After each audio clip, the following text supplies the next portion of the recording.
खिलाफत के सुनहरे दौर में जहां अरब मुआशरे में बेपनाह तरक्की और फतूहात हुई, वहीं यूरोपीय मुल्क अंदलस में साइंसी व अदबी अलूम की तरक्की भी खुलफाए बनु उमैया के मरहून मिन्नत है। अंदलस में सियासी अदम इस्तेहकाम की वजह से दमिश्क और बगदाद के बाद तरक्की हुई, क्योंकि इल्मी, मुआशी और तहजीबी तरक्की के लिए सियासी तौर पर अमन व इस्तेहकाम जरूरी होता है।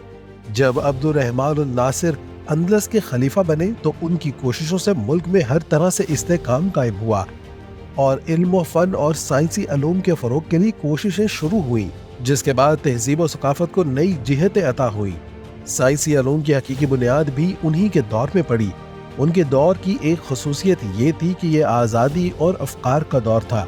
लोग आज़ादाना साइंस और फलसफा की तालीम हासिल करने लगे। साइंसी अलूम की मुख्तलिफ शाखों में बाकायदा तसनीफ और तालीफ का सिलसिला शुरू हुआ।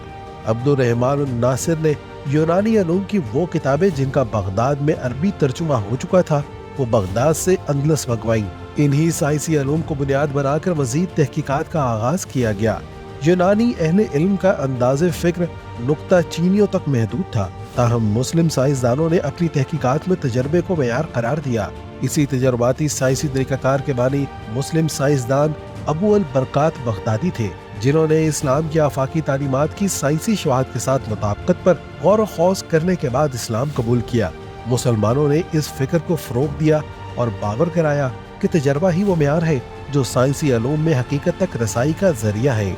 अंदलस में साइंसदानों ने इल्म तिब पर बहुत नुमाया काम किया। अगरचे अंदलस में तिब्बी अलूम का तारुफ एशिया से हिजरत करके आने वाले तलबा के जरिए हुआ।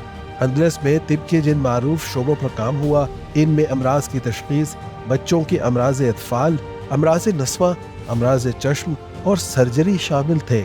ये वो शोबे थे जिन पर खुसूसी तौर पर काम हुआ। अमराज की तशखीस में इस कदर महारत थी कि नब्ज से मरीज की तशखीस कर ली जाती। इब्नुल इस्म तो तशखीस अमराज में इस कदर माहिर था कि महज नब्ज से देखकर मालूम कर लेते कि मरीज क्या खा कर आया है। सर्जरी में अबू अल कासिम ज़हरावी अंदलसी तलबा में सर फहरिस्त शुमार किए जाते थे। खिलाफत के सुनहरी दौर में जहाँ अंदलस में इस्लामी सकाफत नुमाया थी, वहीं पर मुसलमानों ने साइंस और तिब के मैदान में भी झंडे गाड़ दिए थे। इन्हीं कामयाबियों की बदौलत आज यूरोप मुसलमानों से बहुत आगे निकलकर साइंस और तिब के मैदान में तरक्की की मनासिर तय कर रहा है।